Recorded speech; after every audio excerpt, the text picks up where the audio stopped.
Hi, welcome to Kate's Kitchen. I'm Kate. Day before yesterday, I had the opportunity to go to a friend's house who is an organic farmer, and he had lots of tomatoes for sale, so I bought 60 pounds of tomatoes. And today, we're going to can tomatoes. We're going to water bath and possibly also do some pressure canning. It's going to depend on the time. I'll bring you back when I get all set up. The first thing you always do when you get fruit or vegetables out of the garden, whether it's your garden or a friend's, is you have to wash them. Now, I rinse mine under running water. I bring them over and I soak them in vinegar water. And that's basically the start of what I do for my tomatoes. And I've got some really pretty ones here this year. I'm excited that my friend had so many to sell. He also says that he's probably going to have some more the end of the month. After we put them in the vinegar water and let them kind of float around for a few minutes and get real well coated, I then rinse them in my colander under clear water and let them drain a little bit. For those of you who are new to the kitchen, I have a little bit of an unusual sous chef. This is Gandalf, better known as Gandhi. He is a Maui sunrise macaw, and he is one of our rescues, and if I'm in the kitchen working, he feels like he has to be in there too. So you'll probably hear him as we go through making noises and talking and all that sort of thing. Just wanted you to meet my sous chef. This is Gandhi. The first thing we have to do to get these tomatoes ready to be canned is we have to take out the stem end. Now, I use one of two paring knives, and I just cut very gently down, not too far in. I hope you guys can see that fairly well. And we just throw that away. Then we turn it over and we make a light scoring on the back. Put them in the bowl and go to the next one. We do that until we have a whole batch ready to go. I'll bring you back when that's done. Well, I think you can see it. Our water is now boiling. We have our tomatoes that we've cored, and we put a X hash mark on the bottom. We're just going to set them in and let them bubble around for a few minutes. Now, what we're doing is twofold. We're allowing the water to get under the skin of the tomatoes so that we can peel them. We're also, the hot water is like blanching, and it's going to slow down the enzymatic process that goes on. So what we're going to do is just let it boil for a while. It's usually 30 to 45 seconds at the most. And we'll take them out, put them over here in the ice bath and let it cool. Then we'll peel the skins off and put them in a bowl and put the flesh in another bowl so that we can have something to work with to can. Alright, these have been in about 30 seconds. Let's see if I can get one out and show you.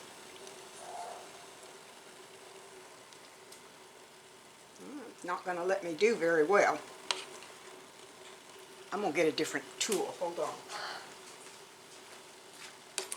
It's been 35 seconds or so. And as you can see, the peeling is coming right off. So we're going to drop them down in the cold water to make them so I can handle them, because they get awfully hot. Considering they've been in boiling water, it's not surprising they get hot. We'll drop them down in there. The cool water will get under the skins, and we'll put the next bunch in to boil. Whoops, a little warm there.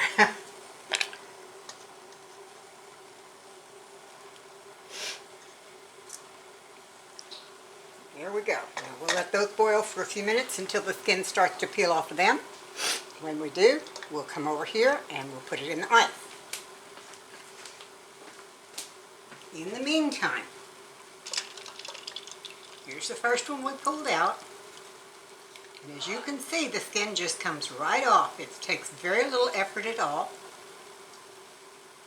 I'm going to set it right there for the moment. And then the only thing we have to do is we have to take out these little spots. Okay, here we go. We have to take out these spots where it started to split. because those get hard and not very tasty, and they don't look very pretty either. So, there we go. It's completely skinned and it's ready to go in the bowl to be processed. Let's do another one while we're here. I hope you guys can see this. The skin just peels right off. It's so easy. Now, I save my skins. A lot of people throw them away when they come off the tomato, but I save them because I like to make a tomato powder. The powder I use in soups and casseroles and things like that gives it a stronger flavor than just doing it alone, and it's much easier to use. On this one, right around where we removed the core, it didn't quite let go, so we're just going to use our paring knife and cut that little bit off, because again, we don't want the skins in there.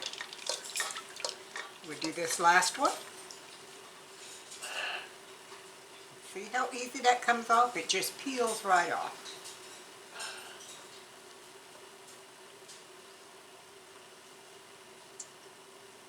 And again, a little place where it was cracked, and there's the last one.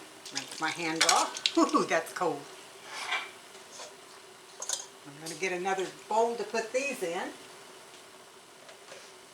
There we go. And we'll get the next ones out.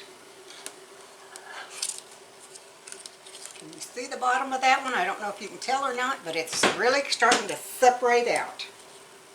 There's one. Oh, that got the whole bunch at one time. Very good. Now we'll let that cool and let the water come back up to temperature, and we'll go on processing. And we're back for the next step in our canning of tomatoes. I have some of the jars in the water. This is a water bath canner, and I have them staying clean and hot in there. I have pulled out a few jars that I'm getting ready to fill. They're still hot and sitting on the tray. Once the lids go on, they will go back into the water for processing. Here are the tomatoes that we peeled the skins off of, and they're ready to go. And what I'm doing right now, here and there, is I am getting most of the excess seeds and juice out of the tomatoes. Let me set the camera down and we'll go with that. These are the tomatoes that we put in the hot water and then peeled the skins off of after dumping it in cold. All I do is run my finger in there and pull the most meat off, and this is all of the juice and the seeds inside the tomato. So I just scrape them off into the bowl down below, go to the next one, and continue doing it until I get all of the flesh that goes around the outside off. And I just keep scraping the seeds off and down. Once I get most of those off and into the bowl, then I just cut the center up so that we have more meat to go in the jars. So we'll do one more of those and then we'll go on to the next step.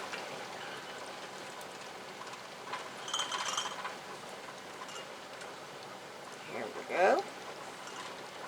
And as you see, the seeds and juice just drip right out, go right down into the bowl. You can do a lot of things with this juice. You can cook it down and make a tomato sauce with it. You can drink it as a tomato juice, although it's a little bit runny for that. I usually like to cook it down a little more first. You can also use it in soups and stews. This little one right here is the stem end, and we didn't quite get it all cut off, so there. Let me wash my hands and I'll be right back. The next step is to prepare our bottles. There they are. We want to, because we're water bathing these, we want to be sure that the acid is up high enough. We don't want to make it too acidic.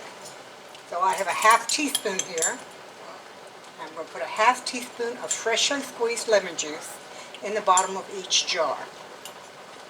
That will give it enough acid that we will be able to water bath it with no problem. Some of the newer tomato types are much sweeter and not nearly as acid, so it's much safer to go ahead and do it this way.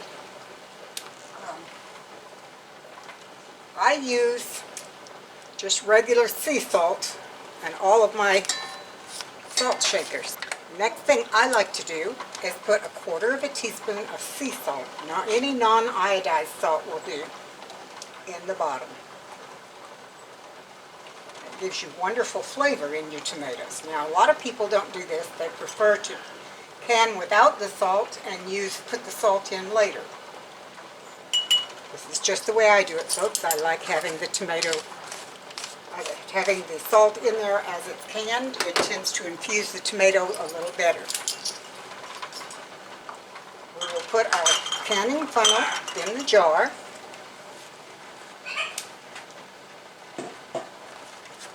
We'll move the flesh over here. That's a little warm. Get it closer where we can do it. There we go. And we're going to just put as much of the tomato flesh in there as we can get. And you want to press down a little bit. You don't want to really squish it badly, but you want to try and get out as much air as possible. We want it to seal well. Now, as you press it down, your liquid level is going to come up again. So you will get plenty of liquid in these jars, even though we've removed so much of it. Because as we all know, tomatoes are very liquid fruit. Move this one out of the way and step up the next one, and we'll keep going.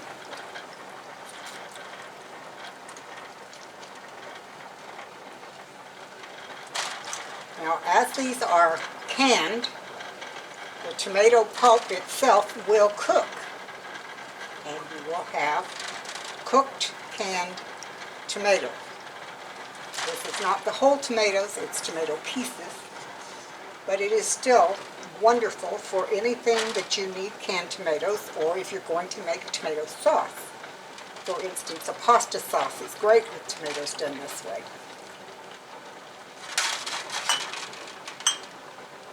One more, and we'll fill one more.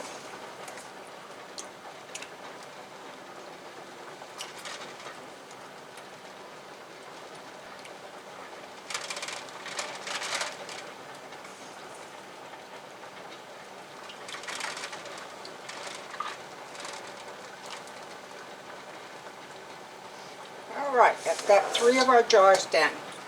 Now I'm going to do the others 3, and I'll bring you back in just a minute. As you can see, I've got all 6 of the jars in there now, and the water is not over the top of the lids. I have 2 empty jars in just to keep them from rattling, keeping the other jars from rattling around and banging and breaking. So we're going to add our water.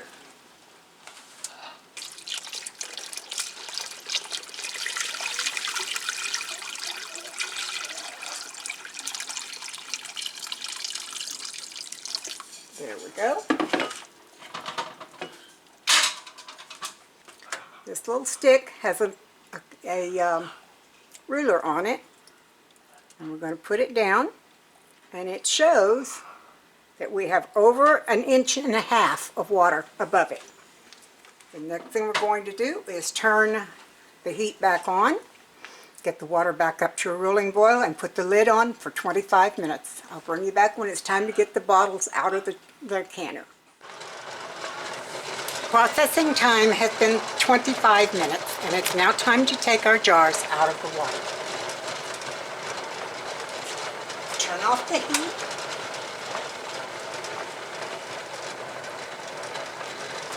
Take the lid off.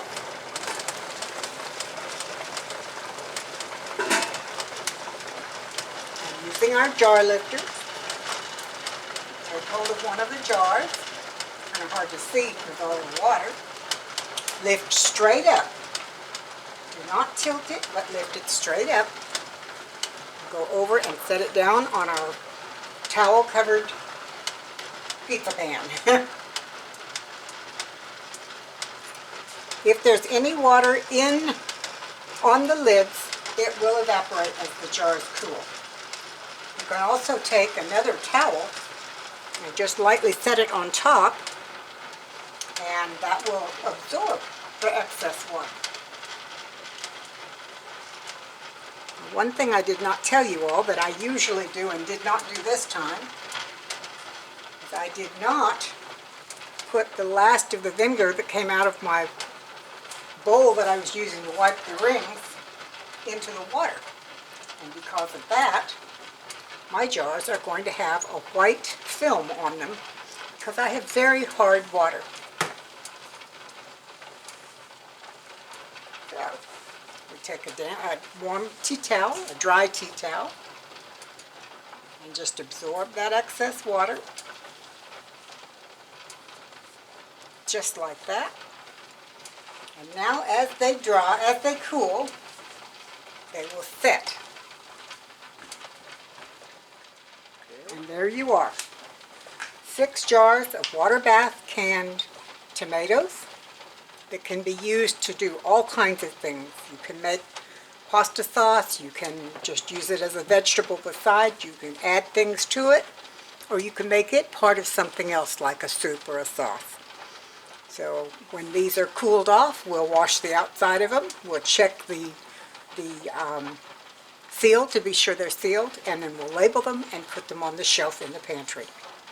I hope this answers your questions. If there's something I missed or something you want to know about, please put it down below in the comments. I'll be happy to get back with you. And again, I hope you enjoyed this. Bye-bye everyone, take care, and I'll see you next time.